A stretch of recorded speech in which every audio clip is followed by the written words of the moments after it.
Ya, perkenalkan, nama saya Oktav. Pada kesempatan ini saya coba share mengenai riset di e-business dan case study-nya di startup dan beberapa case study yang saya jalankan saat ini.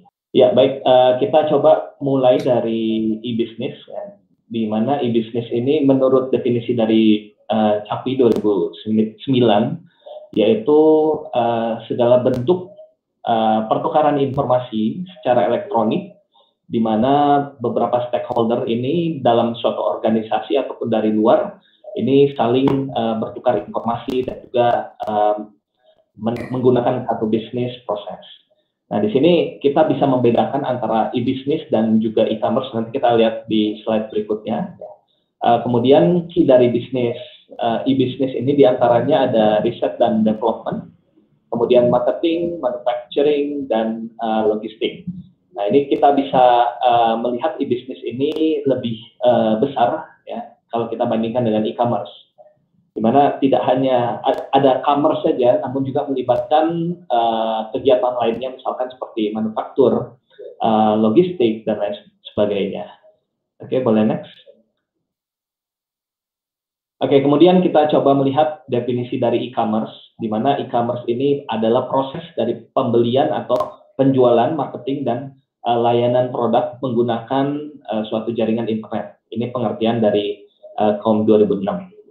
Nah, sekarang sudah semakin berkembang ya untuk e-commerce ini. Salah satu contohnya yang kita terapkan di Bisa AI, ya, di mana sebagai contoh misalkan untuk mengikuti kegiatan webinar itu ada misalnya untuk pembayaran sertifikat dan lain sebagainya. Kemudian bisa juga untuk penjualan barang dan sebagainya.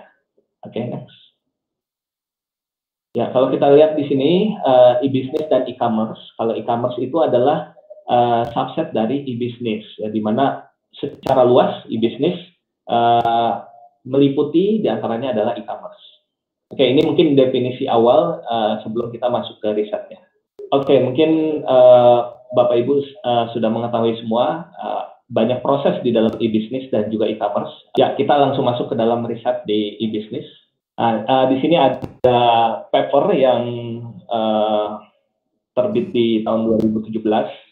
Ini pada saat itu kita meneliti teman-teman dari UI, ya, meneliti mengenai faktor yang mempengaruhi seseorang itu dapat membeli suatu produk, ya, purchase intention.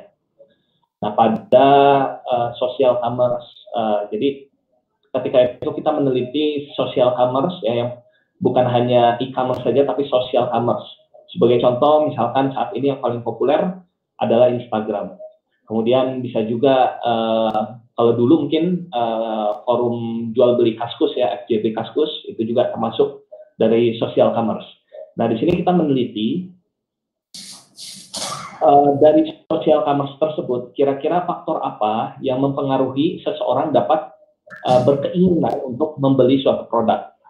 Nah, ini sebenarnya sangat penting di startup, ya, karena di startup ini nanti saya akan coba tampilkan apa saja yang kita lakukan, tidak hanya purchase intention saja. Jadi ini kan fungsinya kalau real case-nya adalah kita ingin tahu nih faktor apa saja orang itu mau beli, sehingga pendekatan yang kita lakukan di startup adalah kita bagaimana sedekat mungkin dengan faktor itu. Misalkan hasil kesimpulan dari penelitian ini adalah yang paling utama faktornya adalah trust, adalah kepercayaan. Maka sebagai pelaku startup, sebagai pelaku bisnis, apa yang saya lakukan yaitu membuat teman-teman ini percaya bahwa misalkan transaksi misalnya di Bisa AI atau misalkan menggunakan platform Bisa AI ini trust, gitu, seperti itu. Nah, jadi hasil dari riset ini kita coba terapkan di beberapa startup, namun identitasnya kita rahasiakan, ya, sebagai contoh di Bisa AI, ya. Oke, kalau kita lihat di sini, mulainya penelitian ini saya lakukan dari membaca literatur studi. Saya baca dari beberapa model, seingat saya ada 3 model, ya. 3 model atau 3 penelitian sebelumnya, dari penelitiannya Hajli, kemudian dari penelitinya namanya Hu, dan satu lagi saya agak lupa. Nah, jadi dari 3 peneliti ini kita ambil model yang menentukan purchase intention. Nah, pada saat itu seingat saya ketiga model ini tidak berfokus pada social commerce, namun e-commerce secara keseluruhan. Nah, kalau kita lihat ini, oh ya, ini modelnya ya, keluar ya. Ini contohnya di dalam model Hajli. Ini dalam menentukan purchase intention, ada beberapa faktor yang menjadi hipotesis. Sebenarnya ini kesimpulannya. Namun sebelum itu semua dimulai, ada hipotesis atau dugaan awal bahwa misalkan contohnya adalah similarity ini mempengaruhi dari purchase intention. Sebagai contoh, misalkan dari whose ya. Whose model ini misalkan familiarity ini menentukan dari purchase intention. Kemudian trust itu harus melalui intermediary terlebih dahulu, misalkan social commerce dan information seeking, baru mengarah ke purchase intention. Nah, ini model ini yang kita coba adopsi ya, dari model-model sebelumnya ke dalam penelitian yang kami lakukan pada saat itu dengan judul Influencing Factor of Consumer Purchase Intention Based on Social Commerce Paradigm. Nah, setelah kita mengamati faktor tersebut, ya kita coba membuat hipotesisnya. Ada 7 hipotesis yang coba kita propose di sini. Di antaranya seperti berikut. Misalnya familiarity ini secara langsung mempengaruhi dari purchase intention. Kemudian yang kedua adalah social presence secara langsung mempengaruhi dari purchase intention dan mempengaruhi terhadap trust. Dan juga trust mempengaruhi terhadap purchase intention dan sebagainya. Nah, dari hipotesis ini ada 7 hipotesis yang coba kita pelajari di sini, di mana nanti dari 7 ini yang kita curigai mempengaruhi purchase intention berdasarkan literatur review sebelumnya akan kita coba masukkan ke dalam PLS dan SEM. Ya, tadi sudah disinggung oleh Pak Darius ya, tadi ada beberapa pendekatan secara statistik seperti menggunakan AMOS ya, toolsnya dengan SPSS dan lain sebagainya. Nah, ini kita menggunakan PLS dan SEM untuk menentukan apakah hipotesis tersebut dapat diterima atau tidak, seperti itu. Nah, langkah awal yang kita lakukan adalah yang pertama kita mengumpulkan kuesioner. Kita kumpulkan kuesioner dari orang-orang atau dari pengguna social commerce. Kita kumpulkan dari teman-teman yang terbiasa menggunakan Instagram, yang terbiasa menggunakan Kaskus, yang terbiasa menggunakan Facebook, di mana terjadinya transaksi pada saat itu. Kemudian setelah kita kumpulkan, saya lupa berapa persisnya, mungkin bisa Bapak Ibu bisa lihat di papernya ya, judulnya seperti yang saya jelaskan ini. Kemudian dari teman-teman yang kita kumpulkan datanya, kalau nggak salah lebih dari 400 data, ya kita coba petakan demografinya, di mana sebagian besar ternyata dari data yang kita kumpulkan itu yang membeli adalah male ya atau pria. Kemudian usianya lebih banyak di bawah 18 tahun, 18 sampai dengan 24 tahun. Kemudian lebih banyak students dan lain sebagainya. Nah, sebenarnya ini preliminary research ini bisa kita jadikan acuan juga di startup ya. Misalkan karena di sini mungkin banyak juga teman-teman dari startup ya yang mengikuti webinar ini bisa jadi acuan bahwa pengguna kita sebagian besar social commerce itu adalah di angka 18 sampai 24 tahun untuk usianya.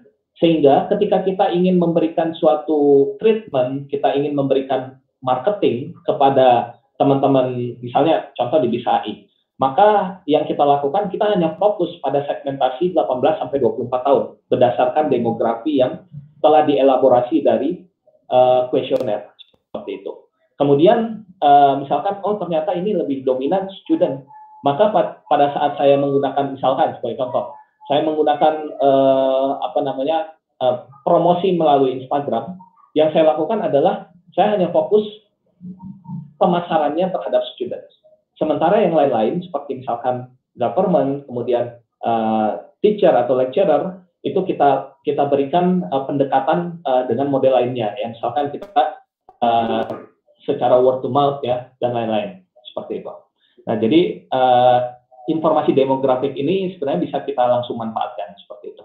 Namun untuk detailnya ini belum terlalu dapat kita manfaatkan untuk the next-nya seperti apa. Oke, jadi ini contoh hipotesisnya ya. di mana ada 7 hipotesis yang coba kita lakukan analisis seperti itu. Oke, baik. Setelah kita mendapatkan hipotesisnya, kita perlu melakukan analisa berdasarkan statistik. Sebenarnya pendekatannya banyak sekali. Kita bisa menggunakan pendekatan machine learning ya yang saat ini populer, ataupun kita bisa menggunakan pendekatan statistik ya dengan misalkan dengan PLS ataupun SEM dan lain sebagainya. Nah, ini saya menggunakan PLS SEM di sini. Toolsnya ini Bapak Ibu dapat dengan mudah download ya dengan Smart PLS misalkan. Di Python pun bisa, namun saya rekomendasikan menggunakan Smart PLS. Ya. Nah, kemudian kuesioner tadi akan kita susun dalam bentuk construct ya. Jadi setiap pertanyaan yang kita buatkan, nanti akan saya lihatkan pertanyaan-pertanyaannya. Ya, jadi setiap pertanyaan yang kita buatkan yang terkait dari masing-masing variabel ini, contohnya familiarity, information seeking, dan lain sebagainya. Misalkan masing-masing hipotesis ya, ada 4 pertanyaan. Nah, dari 4 pertanyaan itu yang kita sebut dengan construct. Nah, kemudian setelah itu kita masukkan ke dalam PLS dan SEM, kita lakukan analisa di situ. Nah, di mana harus memenuhi 2 unsur. Ya. Yang pertama adalah validity, dan yang kedua adalah reliability, seperti itu. Nah, untuk masing-masing unsur itu, kita bisa melihat dari nilai variabel yang dihasilkan oleh tools Smart PLS tadi. Nah, misalkan, sebagai contoh, saya mendapatkan nilai loading factor, kemudian average varian extracted, kemudian consistent reliability, dan nilai lainnya. Di mana nilai ini, ya, kalau kita mengacu ke dalam jurnal atau paper lainnya, kita bisa, misalkan sebagai contoh, jika nilai average varian extracted-nya lebih besar daripada threshold, ya, misalkan lebih besar daripada threshold-nya 0,6, maka dinyatakan sebagai berikut, seperti itu. Nah, jadi kita bisa melihat dari parameter-parameter yang dihasilkan oleh Smart PLS tadi, oleh PLS dan SEM tadi. Nah, kemudian kita juga bisa mengukur nilai diskriminan validity, di mana kalau kita lihat di sini, sebagai contoh variabel F atau familiarity, ini di angka 0,830, kemudian ini di bawahnya ini lebih kecil. Nah, ini berdasarkan paper sebelumnya ada maknanya. Apa itu maknanya? Yang perlu kita lihat adalah dari acuan paper sebelumnya, seperti itu.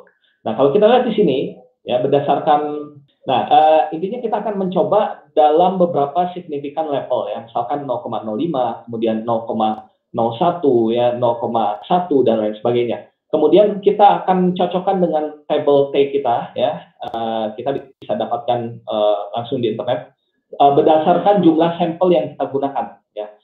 Boleh nggak kalau sampel kita sedikit? Boleh Pak.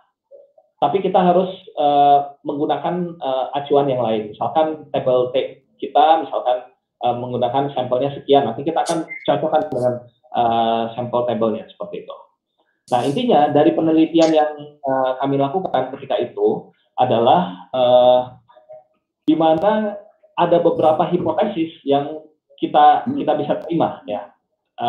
Hasilnya adalah hipotesis H3, H6 dan H7 itu diterima ya, seperti itu. Sementara hipotesis lainnya itu ditolak. Nah, berdasarkan apa diterima dan ditolaknya? Yaitu berdasarkan nilai yang dihasilkan oleh parameter yang dikeluarkan tadi. Dan kita cocokkan dengan acuan yang kita pegang, seperti itu. Oke, boleh next.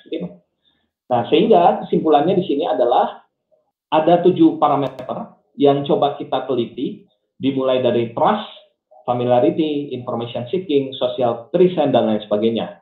Nah, ternyata dari semua parameter yang sebagai hipotesis ini, tidak semuanya berpengaruh terhadap keinginan seseorang untuk membeli. Saya ulangi, jadi tidak semua parameter ini berpengaruh terhadap keinginan seseorang untuk membeli.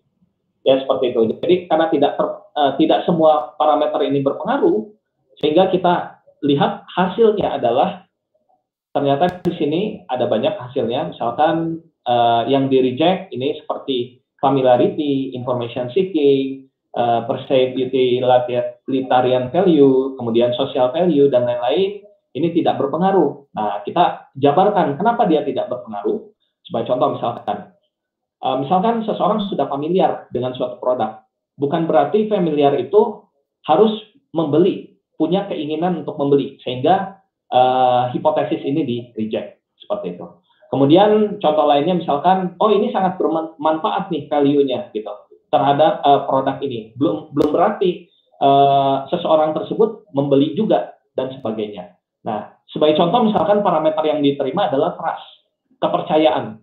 Ketika seseorang sudah percaya, mungkin seorang tersebut akan membeli produk tersebut ya. Sehingga ini yang kita adopsi ya. Jadi misalkan kita sebagai pelaku startup atau bisnis, mungkin kita akan melihat parameter ini. Oh, untuk membuat seseorang ini memiliki keinginan untuk membeli suatu produk yang kita tawarkan, berarti kita harus menyediakan ya fitur trust. Kita harus membuat startup kita ini trust, dipercaya oleh teman-teman atau masyarakat yang menggunakan aplikasi ataupun menggunakan produk dari startup kita seperti itu. Jadi Bapak Ibu. Nah, jadi sebenarnya saya juga tidak membuat semuanya sendiri untuk misalkan case di startup. Ya, kita juga melihat dari apa yang telah diteliti oleh teman-teman. Ya, misalkan tadi yang kita teliti adalah apa namanya keinginan untuk membeli. Nah, ini bisa Bapak Ibu menggunakan acuan dari paper saya, gitu. Kemudian dari paper ini kita terapkan di startup kita. Oh, ternyata ada beberapa apa namanya ada beberapa variabel nih yang membuat seseorang itu ingin membeli produk kita terapkan di dalam startup seperti itu. Nah, jadi biasanya kalau sekarang saya tidak banyak riset ya, kita melihat riset yang sudah dikerjakan oleh teman-teman researcher dan kita mengadopsinya, kita mengimplementasikannya di real startup seperti itu. Ya, berikutnya, nah di sini saya akan coba membahas mengenai riset e-business di startup. Oke, boleh next. Ya, sebenarnya ini banyak sekali, namun karena keterbatasan waktu, mungkin sedikit saja yang akan saya coba sampaikan. Yang pertama adalah product analysis. Misalkan, sebagai contoh, ini contoh saja Bapak Ibu. Misalkan bisa AI ingin mengeluarkan suatu produk baru. Ya, produk baru ini tidak bisa secara subjektif saya bilang, oh produknya harus seperti ini pasti laku. Karena kalau di startup itu mungkin ada cost atau budget yang akan dikeluarkan. Sehingga apa yang perlu kita lakukan yaitu langkah paling awalnya adalah kita melakukan product research. Kita melakukan penelitian apakah produk ini yang akan kita bangun itu akan laku di pasaran. Ya, seperti itu contohnya. Nah, ketika membuat webinar ini pun saya dan tim melakukan product research. Apakah ketika saya membuat apa namanya webinar ya, salah satunya bekerja sama dengan Aptikom, kemudian kita ada beberapa partner lainnya. Nah, ini apakah akan menarik untuk diikuti? Ternyata hasil risetnya adalah menarik untuk diikuti. Nah, di sini perlu kemampuan yang cepat ya. Maksudnya karena sebagai contoh, pada bulan Maret lalu itu saya masih aktif apa namanya webinar, bukan webinar ya, tapi seminar, dan terakhir seminar saya pada saat itu adalah conference Indonesia 5G Ecosystem di Hotel Sultan Jakarta. Nah, ketika saat itu belum ada indikasi kita akan off semua kegiatan seminar gitu. Nah, namun besoknya itu sudah mulai ada, oh kita akan PSBB dan lain sebagainya. Nah, di situ saya dan tim mulai langsung melakukan studi ya. Kita kumpulkan kuesioner ya, kita kumpulkan kuesioner terkait dengan produk yang akan kita bangun pada saat itu, yaitu kita mengumpulkan data mengenai apakah webinar kalau kita jalankan akan menarik gitu, seperti itu. Nah, ini saya coba share beberapa kuesioner ya, diantaranya sebagai berikut ya. Jadi langkah pertamanya adalah boleh mundur sebentar yang tadi. Oke. Nah, langkah pertamanya adalah kita melakukan literatur study. Kita baca dari paper atau jurnal yang berkaitan. Tidak bisa misalnya kita mengawang-awang subjektif kita, misalkan, oh ini akan bagus seperti itu agak sulit. Ya, jadi langkah awalnya kita melakukan studi literatur. Kita baca karya dari teman-teman researcher. Karena ini penting ya, teman-teman researcher. Mungkin saya dulu juga sering riset itu sampai 1 tahun, 6 bulan, dan lain sebagainya. Tidak ada yang instan. Gitu. Nah, ini hasil teman-teman researcher ini kita bisa baca baik itu di jurnal ya, misalkan ataupun di conference. Nah, kita baca, kemudian kita coba lakukan apa namanya literatur review singkat, kita buat matriksnya, kira-kira apa saja yang bisa kita lakukan di situ. Kemudian kita susun kuesionernya, kita susun apa yang akan kita sebarkan ke masyarakat. Ya, ini sebagai contoh, pembukaan kuesionernya ini kita jelaskan dulu, misalkan ini contohnya platform kita, ya bisa AI seperti ini. Kemudian siapa saja yang bisa mengisi kuesioner ini, karena kalau misalkan contoh tadi yang purchase intention, kalau orang tersebut tidak pernah menggunakan sama sekali Instagram, berarti tidak bisa kita ambil datanya. Kalau mereka mengisi, itu artinya tidak valid apa yang yang kita lakukan seperti itu. Nah, jadi ini pun ketika kita ambil studi kasus webinar, yang kita lakukan adalah kita mengambil sampel teman-teman yang terbiasa dengan webinar seperti itu. Ya, jadi kita tuliskan kriterianya, misalkan satu, warga negara Indonesia karena bahasanya adalah bahasa Indonesia webinarnya. Yang kedua adalah misalkan teman-teman pernah 1 kali minimal mengikuti webinar. Yang ketiga misalkan familiar dengan teknologi internet dan webinar dan seterusnya seperti itu.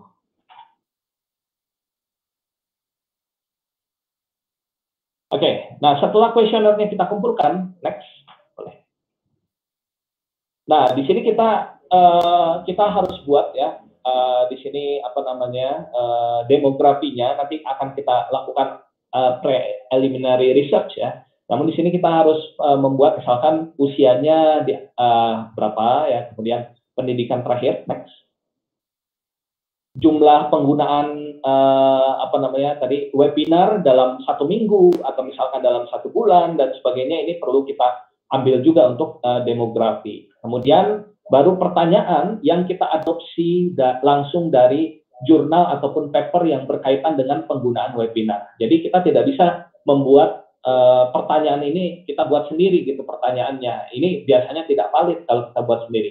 Kita acu dari pertanyaan yang sudah pernah ditanyakan oleh orang-orang gitu, di dalam satu research paper atau jurnal seperti itu. Next, boleh. Nah, nanti hasil analisisnya seperti ini. Ini saya ambil salah satu hasil analisa kita ya. Ini sebenarnya rahasia nih. Oke, nggak apa-apa. Nah, jadi intinya pada saat itu yang kita ambil ini tidak kita publish, ini hanya internal kita saja. Ternyata yang akan ngetrend menurut analisa kita pada saat itu adalah dengan menggunakan topik webinar. Yang pertama adalah artificial intelligence, yang kedua adalah dengan topik sistem informasi seperti yang saat ini kita adakan, yang ketiga misalkan dengan robotik, kemudian matematika dan bidang-bidang lainnya. Nah, ini yang akan ngetrend. Ini bisa jadi acuan buat kita menjalankan bisnisnya. Nah, saya melihat dari sini, oh ternyata AI nih yang paling ngetrend. Oke, kita jalankan utamanya adalah AI, kemudian berdampingan dengan sistem informasi, bagaimana kita mengemasnya dan sebagainya. Itu yang jadi apa namanya acuan kita gitu dalam menjalankan, contohnya adalah webinar seperti itu. Next. Oke, berikutnya ini ada beberapa paper ini kebetulan apa namanya pada saat itu kita nulis juga ya, adopsi e-commerce ya. Ini boleh Bapak Ibu baca systematic literature review sebenarnya isinya. Nah, jadi ini cukup apa namanya ya, sebenarnya penulis pertama bukan saya. Ini penulis pertamanya istri saya, Pamela ya. Oke. Jadi di sini dijelaskan bahwa apa namanya kalau kita ingin mengadopsi suatu produk menjadi produk kita dan lain-lain, ini ada beberapa cara yang mungkin Bapak Ibu bisa cek di paper ini. Oke, next. Kemudian, nah ini ada paper lainnya, ini sudah kita terbitkan, ada boleh dicari judulnya Sentiment Analysis Commuter Line Based on Twitter Data. Nah, jadi sebenarnya untuk mengambil data untuk bisnis kita itu tidak harus selalu dari kuesioner, tidak harus selalu dari interview, tidak harus selalu dari literatur review. Kita bisa menggunakan data sosial media. Ini yang saat ini sedang populer. Ya, jadi kita menggunakan data sosial media, kita ambil misalkan yang sekarang sedang open banget itu adalah Twitter. Walaupun penggunanya agak kurang, tapi terus terang kalau untuk IT ini lumayan Pak. Misalkan kemarin di kita ada yang mengisi namanya Bapak Onowe Purbo, mungkin sebagian sudah familiar ya. Bapak Ono itu banyak sekali followersnya, dan setiap beliau mention gitu, bukan mention ya, nge-tweet yang baru, maka ada banyak followersnya yang nge-retweet. Nah, ini bisa kita manfaatkan ya datanya. Misalkan kita ingin menganalisa suatu kepuasan dari pengguna, ya, satisfaction, user satisfaction seperti itu. Nah, ini sebagai contoh, saya ambil datanya dari Twitter. Ini mohon maaf, ini mungkin banyak kata-kata yang kurang berkenan ya, yang kita ambil, kita coba sensor ya pada saat itu dengan teknik text processing.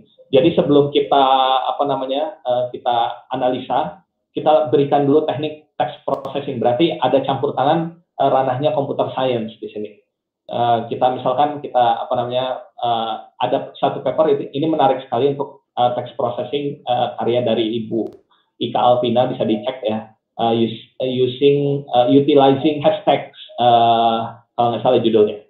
Kemudian setelah kita melakukan text processing dari data sosial media, kemudian kita masukkan ke dalam teknik sentiment analysis dan juga net sentiment score. Boleh next?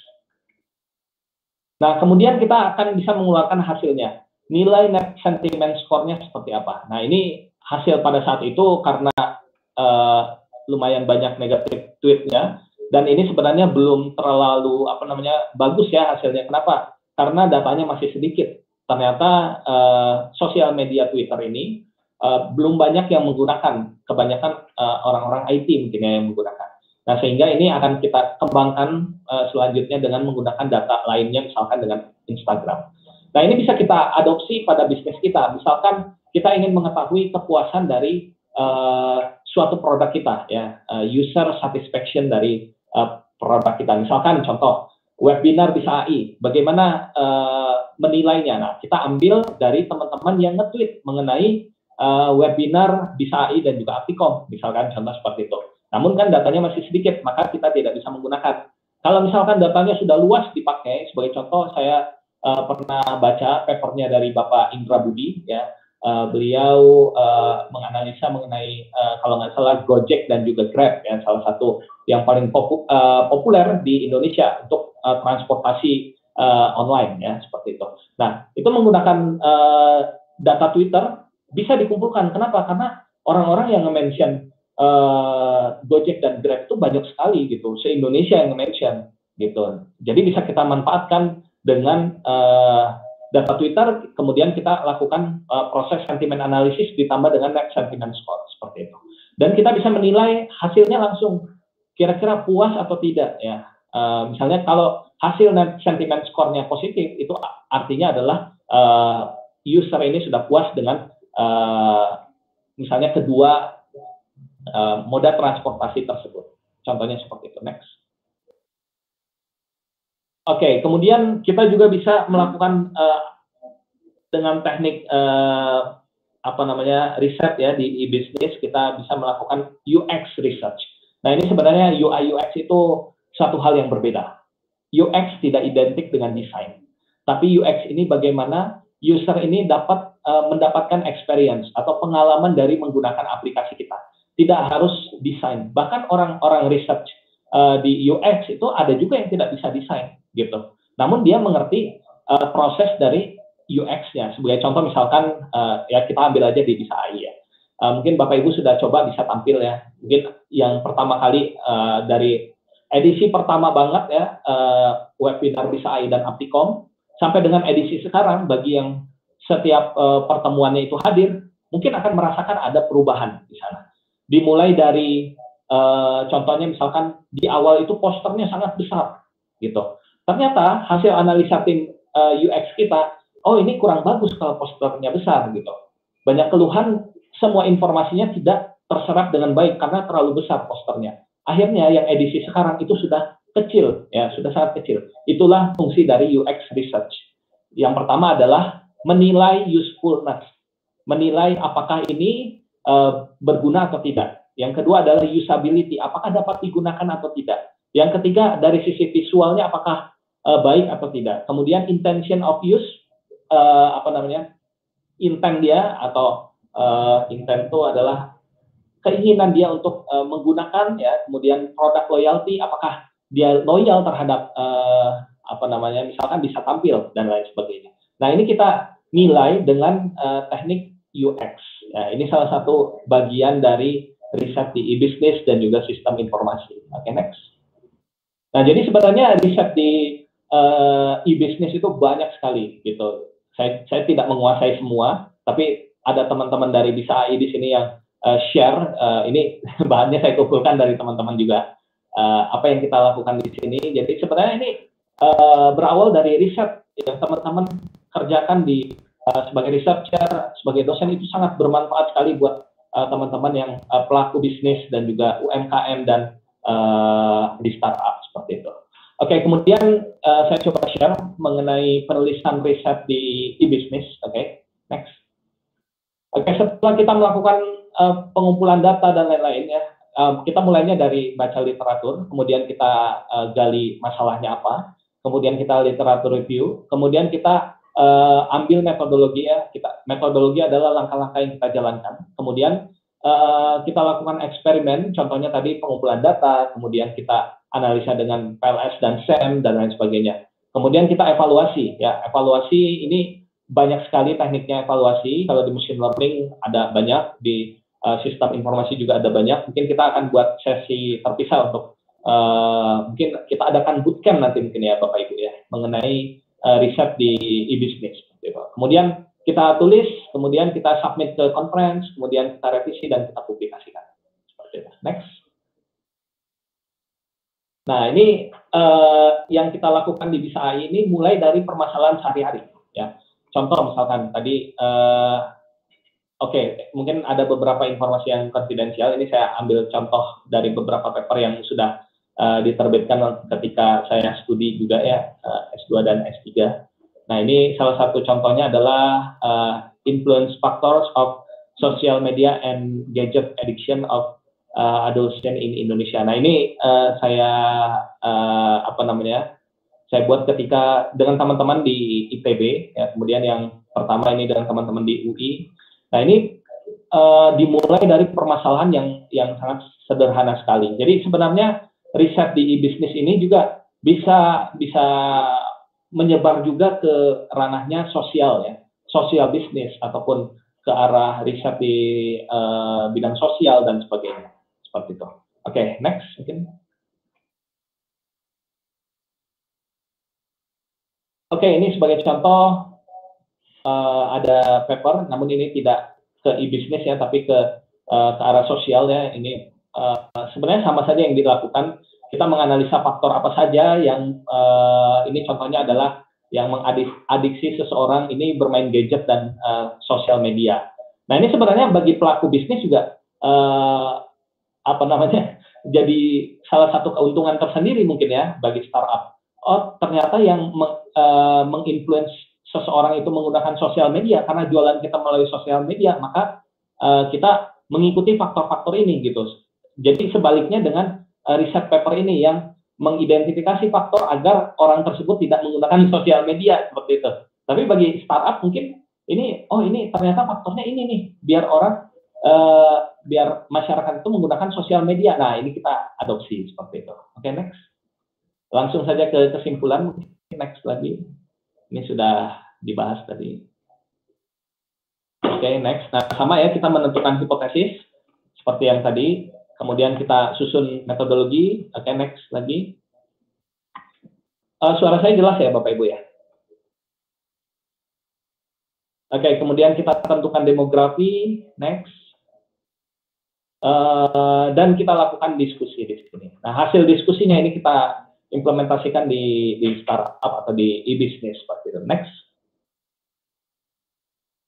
Nah, ini conclusion-nya seperti ini. Jadi dengan partial square dan structural equation modeling, ya kita dapat mengetahui kira-kira faktor apa saja yang dapat mempengaruhi seseorang itu menggunakan sosial media dan gadget gitu. Nah, faktor ini akan kita coba apa namanya, walaupun faktor ini mungkin di riset ini negatif, tapi bagi pelaku bisnis atau startup ini menjadi salah satu peluang untuk teman-teman ini bisa menggunakan sosial media, karena jualan kita kan dari sosial media dan juga dari gadget seperti itu. Oke, mungkin itu saja yang dapat saya sampaikan. Mohon maaf jika ada kesalahan kata dan kekurangan.